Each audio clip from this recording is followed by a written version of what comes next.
This story has been told so many times. I forget, there's so many little renditions of it, but I was coming here originally just to check it out with my dad, and of course we sit down and President Makeley comes over and I'm like, this is going to be so embarrassing. And we started talking. He asked me about my interests and all of that, and I mentioned I really like to row. And we started talking about that, and he asked me if I wanted to start one here. And first I thought he was just kidding, but he wasn't.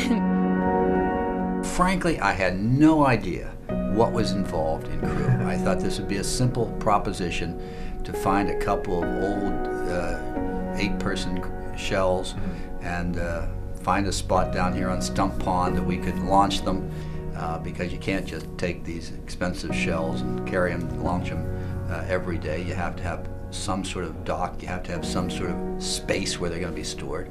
Oh, you've got to have oars too, and those are expensive, and they have to be stored vertically, otherwise they warp. And so we began searching for who had some shells that we could buy. We have been doing really well considering the fact that we're a novice team, and we're not only in college. Novice is usually your first year of rowing in college, but we have girls who didn't even row in high school before, so they're like very brand new to the sport. And so many different people from different types of corners of Bryant came, and we all met at crew. It's really interesting. I met so many people I would have never met before. I have met Mark and looked at his resume and spoken with George, and Mark is a dedicated, passionate coach who really is just the right kind of person to have in this kind of startup program. All right, row through, stop at the finish. Go. Good. The large part of funding came from Kim and Liz Chase, who really generously donated towards Bryant Crew.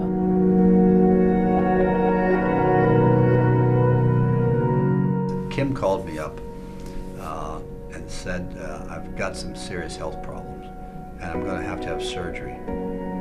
But he said, I'm hoping that I'll be fine and I will see the first regatta of your crew team. But it wasn't fine, as often happens in life. The worst happened, and Kim passed away before he ever had a chance to see the ladies row in a regatta. But we nevertheless wanted his wife Liz to come down and officially dedicate the boats, because I had told them that we would call one of these boats the Kim and the other the Liz. And so Liz came down to our new facility with the docks on a beautiful Saturday morning a week ago, and we had just a beautiful day with the wind blowing, and I'm sure Kim smiling down on us.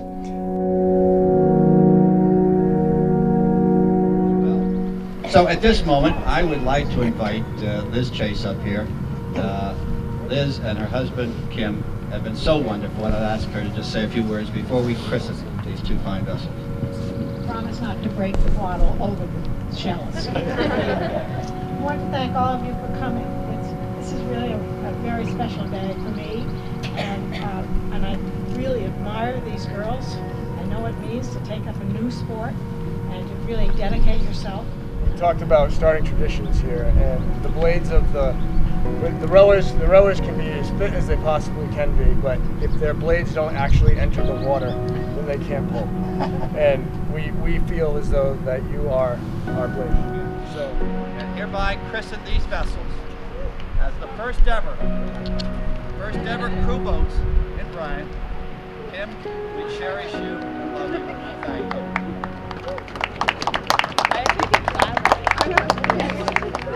Put your spirit on that boat as well. And now will you all lift your glass and toast the beginning of a great tradition made possible by Liz and Kim Chase. Hear, hear. Hear, hear.